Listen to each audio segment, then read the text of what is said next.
Meillä nämä ovet on alkuperäistä ja siihen aikaan se rakennusmateriaali, mitä ovissa on käytetty, on ilmiselvästi ollut aika kevyttä. Mä aika tarkkaan tiedän, kuka kulkee rapussa. Yläkerran ovi niin pitää rysäyttää kiinni, se on jotenkin niin vino, että se ei mene ilman voimankäyttöä kiinni. Tai sitten jos on lapset liikkeellä, niin aika hyvin kyllä tietää, että kuka talossa liikkuu. Ja joskus tulee tietysti vähän sellainen olo, että liikkuukohan siellä pelkästään taloyhtiön asukkaita. Mistähän ovesta ne sitten haluaa sisään, jos ne on jollakin muulla asialla kuin taloyhtiössä asuvia. Kasaoven suunnitteluprojekti käynnistyy mittakäynnistä asiakkaan tiloihin, jossa mitataan kaikki nykyiset ovet ja keskustellaan yhdessä asennuksiin liittyviin asioihin, jotta niitä osataan sitten ottaa huomioon projektin alkuvaiheessa. Karvimitathan perustuu siihen meidän mittakäyntiin, mikä tehtiinkin tuossa. Kun te hyväksytte sen, silloin me laitetaan tämän mittakuvan mukaisesti ne tuotantoon. Mä oon tuonut erilaisia värimallipaloja tänne. Kerrotte jo vähän sitä, että toivoisitte vähän sellaista harmahtavaa niin kuin puun väristä pintaa. Niin täällä on nyt nämä 3 on tämän tyyppistä. Nyt kun ajatellaan, että ulkopinta on se, mikä näkyy rappuun päin, niin se on tietysti hyvä miettiä sitä rappumaailmaa, mitä se näyttää ja mikä väri on kiva. Mun suoritus olisi varmaankin tämä, mutta meillä on hallituksessa sisustussuunnittelija. Aha, okay. Hänellä voi olla jotenkin niin valistuneempi näkemys tästä asiasta. Niin katsellaan siellä. Nyt kun on tilattu nämä uudet ovet, niin voisi toivoa, että ei ole enää niin hyvin perillä taloyhtiön tapahtumista, kun ei sieltä rappukäytävästä kuuluisi toivon mukaan yhtään mitään. Jos jossain asunnossa syttyy tulipalo, että se ovi pitäisi sitten sen tulen siellä sen huoneiston sisäpuolella, ettei se leviä sitten rappukäytävä sitä kautta muihin asuntoihin. Asukastiedottaminen on meille tosi tärkeää. Me halutaan tiedottaa asukkaita ja taloyhtiöitä projektin eri vaiheista. Tällä me halutaan luoda asukkaille turvallinen olo koko projektin ajaksi.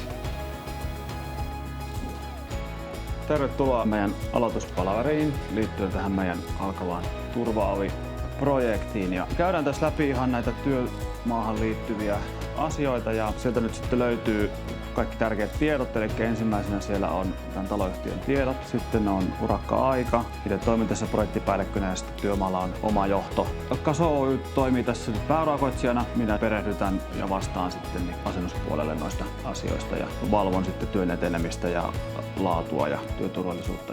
Niin ensi maanantaina kun työmaa alkaa, tulee ensimmäisenä meidän asentajat ja ovitoimitus tänne työmaalle. Ja mä tuun itsekin sitten silloin tänne ja polkaistaan sitä homma käytännössä käyntiin.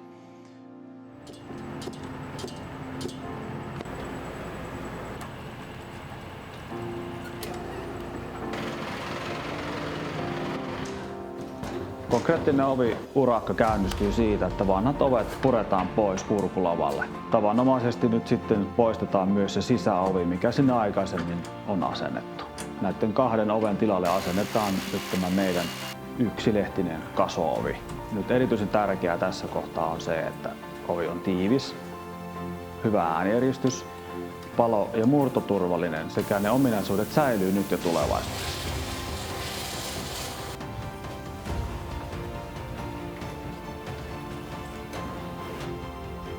Oviasennuksen yhteydessä yhdessä lukkoliikkeen kanssa huolehditaan ovien lukkojen siirrosta tai uusien lukkojen asennuksesta, jotta ovi on heti valmis käytettäväksi.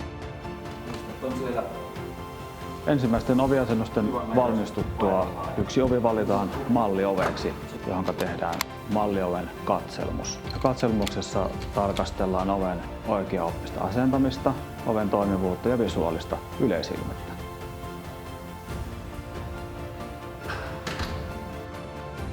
Asennuksen edetessä Kason projektijohto yhdessä taloyhtiön kanssa pyrkii luomaan sellaiset asennusedellytykset työmaalle.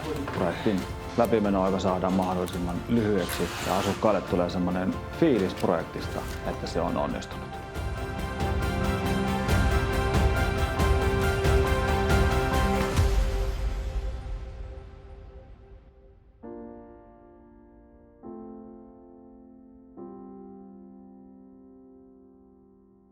Kyllä meille se paras kiitos ja onnellisuuden tunne tulee siitä, että asiakas spontaanisti kommentoi tätä meidän laadukasta tuotetta sekä onnistunutta asennusprojektia sekä sitä, että miten se asumisviihtyvyys on noussut ja turvallisuuden tunne siellä kotona.